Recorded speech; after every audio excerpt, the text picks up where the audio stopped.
मिट्टी का तन हुआ पवित्र गंगा के स्नान से, अंतकरण हो जाए पवित्र देवी माँ के ध्यान से। सर्व मंगल मांगल्ये शिवे सर्वार्थ साधिके, शरण्य त्र्यंबके गौरी नारायणी नमोस्तुते। प्रस्तुत है माता वैष्णो देवी की अमर कहानी। कहा जाता है कि वह काल जब देवी असुरों का संहार करने में व्यस्त थी, तब उनकी 3 मुख्य अभिव्यक्तियां थी: माता महालक्ष्मी, माता महाकाली और माता महासरस्वती। एक दिन तीनों ने अपने रूप को एकत्रित किया और सम्मिलित तेज से उत्पन्न हुई अपूर्व आध्यात्मिक शक्ति उस स्थान से एक अद्वितीय, अनुपम, उज्जवल प्रकाश पुंज निकला और तीनों के तेजस के संगम से एक सुंदर बाला उत्पन्न हुई।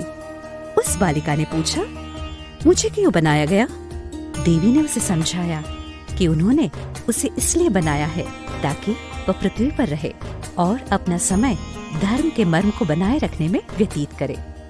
देवी ने आगे कहा, अब जाओ और रतनकर और उनकी पत्नी के घर में जन्म लो, जो भारत के दक्षिणी भाग में रहते हैं और जो हमारे महान भक्त है।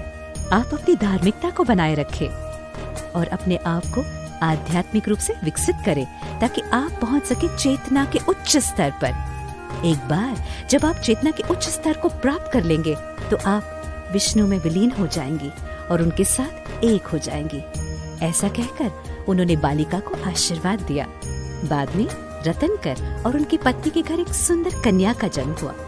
दंपति ने बच्ची का नाम वैष्णवी रखा। बच्ची ने बचपन से ही ज्ञान की जिज्ञासा दिखाई, जो कि न किसी संसारी शिक्षण से या प्रशिक्षण से तृप्त हो सकती थी। इसके बाद वैष्णवी ने ज्ञान की खोज भीतर से शुरू की और जल्द ही सीख लिया कि किस तरह से ध्यान किया जा सके। उसे इस बात का एहसास हुआ कि ध्यान और तपस्या ही उसे उसके बड़े उद्देश्य के करीब ले जा सकती है। वैष्णवी ने इस प्रकार सभी घरेलू सुख सुविधाओं को त्याग दिया और तपस्या के लिए गहन जंगल में चली गई। इस बीच भगवान राम अपने 14 वर्ष के वनवास के दौरान वैष्णवी के पास आए। वैष्णवी ने उन्हें तुरंत भगवान विष्णु के अवतार के रूप में पहचान लिया और तुरंत उन्हें अपने आप में विलीन करने के लिए कहा ताकि वह सर्वोच्च निर्माता के साथ एक हो सके। लेकिन भगवान राम जानते थे कि यह उचित समय नहीं है। उन्होंने यह कहकर मना कर दिया कि वह अपने वनवास की समाप्ति के बाद फिर से उनके पास आएंगे और उस समय यदि वह उन्हें पहचानने में सफल रही तो वे उनकी इच्छा अवश्य पूरी करेंगे। अपने वचन के अनुसार श्री राम युद्ध में विजयी होने के बाद फिर से उनसे मिले, लेकिन इस बार उन्होंने एक बूढ़े व्यक्ति का भेष लिया था। दुर्भाग्य से वैष्णवी इस बार उन्हें पहचान नहीं पाई और फिर व्याकुल हो गई। इस पर भगवान राम ने उसे सांत्वना दी कि उसके निर्माता के साथ एक होने का उपयुक्त समय अभी नहीं आया है और वह समय अंततः कलयुग में आएगा जब वे अपने कल की अवतार में होंगे। राम ने उन्हें ध्यान करने और त्रिकुटा पहाड़ियों में आश्रम स्थापित करने का निर्देश दिया ताकि उनके आध्यात्मिक स्तर को ऊंचा किया जा सके, ताकि मानव जाति को आशीर्वाद दिया जा सके और गरीबों तथा जरूरतमंदों को उनके कष्टों से मुक्ति मिल सके। तभी विष्णु उसे अपने आप में मिला लेंगे। वैष्णवी तुरंत उत्तर भारत के लिए रवाना हुई और अत्यधिक कठिनाइयों के बाद त्रिकुटा पहाड़ियों की तलहटी में पहुंच गई। वहां पहुंचकर उसने वहां अपना आश्रम स्थापित किया और ध्यान करने लगी। जैसे कि भगवान राम ने भविष्यवाणी की थी, उनकी महिमा दूर दूर तक फैल गई और लोग उनके आशीर्वाद के लिए उनके आश्रम में आने लगे। जैसे जैसे समय बीतता गया, महायोगी गोरक्षनाथ जी, जो अतीत के दौरान भगवान राम और वैष्णवी के बीच की घटना के साक्षी थे, ये जानने के लिए उत्सुक हो गए कि वैष्णवी उच्च स्तर की आध्यात्मिकता प्राप्त करने में सक्षम है या नहीं। इसलिए उन्होंने सत्य का पता लगाने के लिए अपने सबसे योग्य शिष्य भैरवनाथ जी को भेजा। आश्रम का पता लगाने पर भैरवनाथ ने वैष्णवी को गुप्त रूप से देखना शुरू कर दिया और महसूस किया कि एक साध्वी होने के बावजूद अपने साथ धनुष और तीर रखती थी। उसके साथ हमेशा वानर रहते थे और एक शेर भी। भैरवनाथ वैष्णवी की असाधारण सुंदरता पर मोहित हो गए और वैष्णवी को उसे शादी करने के लिए प्रस्तावित करने लगे। इस बीच वैष्णवी के एक अनन्य भक्त श्रीधर ने एक भंडारा रखने का आयोजन किया, जिसमें पूरे गांव को, महायोगी गुरु गोरक्षनाथ को, भैरवनाथ को और तमाम अनुयायियों को आमंत्रित किया।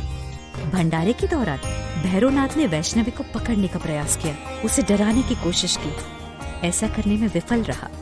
वैष्णवी ने अपनी तपस्या को बरकरार रखने के लिए पहाड़ों में भागने का फैसला किया। भैरवनाथ ने उसे अपने गंतव्य तक भगा दिया। देवी बालगंगा में रुकी थी। आज भी इस स्थान को पवित्र माना जाता है और जैसा कि सामान्य हिंदू परंपरा है, भक्त आगे बढ़ने से पहले इसमें स्नान करना पसंद करते हैं। इस नदी का नाम 2 शब्दों बाण और गंगा से आता है। बाण का अर्थ है तीर और गंगा का अर्थ है पवित्र नदी गंगा। ऐसा माना जाता है कि माता वैष्णो देवी ने पवित्र गुफा के रास्ते में अपने तरकश से एक तीर से इस जल निकाय का निर्माण किया था, इसीलिए इसका नाम बाण गंगा पड़ा। यह भी कहा जाता है कि उन्होंने इसमें डुबकी लगाई थी और यहाँ अपने बाल यानी केश धोए थे। इस प्रकार कुछ लोग इसे बाल गंगा भी कहते हैं। चरण पादुका लगभग 1.5 किलोमीटर बाण गंगा से और 3,380 फीट की ऊंचाई पर चरण पादुका है। वह स्थान जहाँ माता के पवित्र चरणों के निशान एक चट्टान की पट्टिका पर अंकित है। अर्धकुंवारी मुख्य मंदिर की यात्रा के दौरान आधा रास्ता है। ऐसा माना जाता है कि देवी माँ ने इस गुफा में 9 महीने तक भैरवनाथ से खुद को छिपाया था। जब भैरवनाथ ने गुफा में प्रवेश किया तो देवी ने अपने त्रिशूल के साथ एक नया मार्ग बना लिया और आगे चली गई। लेकिन भैरवनाथ ने पवित्र गुफा तक माँ का पीछा किया। तब देवी के टकराव से बचने की कोशिश करने के बावजूद भैरवनाथ ने उसका पीछा करना जारी रखा तो देवी को उसे मारने के लिए मजबूर होना पड़ा। भैरवनाथ को अपना अंतिम भाग्य तब मिला जब गुफा के मुहाने के ठीक बाहर देवी ने उसका सिर काट दिया। भैरव का कटा हुआ सिर दूर पहाड़ी की चोटी पर जा गिरा। मृत्यु पर भैरवनाथ को अपने उद्देश्य की असफलता का एहसास हुआ और उन्होंने माँ से उन्हें क्षमा करने की प्रार्थना की। सर्वशक्तिमान माता ने भैरव पर दया की और उन्हें वरदान दिया कि देवी के प्रत्येक भक्त को देवी के दर्शन होने के बाद भैरव के दर्शन करने होंगे और तभी एक भक्त की यात्रा पूरी होगी। इस बीच वैष्णवी ने अपने मानव रूप को छोड़ने का फैसला किया और एक चट्टान का चेहरा मानकर उसने अपने आप को हमेशा के लिए ध्यान में विसर्जित कर दिया। इस प्रकार वैष्णवी 3 सिरों वाली 5.5 फीट ऊंची चट्टान के रूप में या शीर्ष पर पिंडी के रूप में प्रकट हुई। एक भक्त का अंतिम गंतव्य यही है। ये पिंडी श्री माता वैष्णो देवी जी के मंदिर के रूप में जानी जाने वाली पवित्र गुफा के गर्भगृह का निर्माण करती है, जो सभी के लिए अत्यंत पूजनीय है। या देवी सर्वभूतेषु शक्ति रूपेण संस्थिता नमस्तस्यै नमस्तस्यै नमस्तस्यै नमो नमः। या देवी सर्वभूतेषु मातृरूपेण संस्थिता नमस्तस्यै नमस्तस्यै नमस्तस्यै नमो नमः।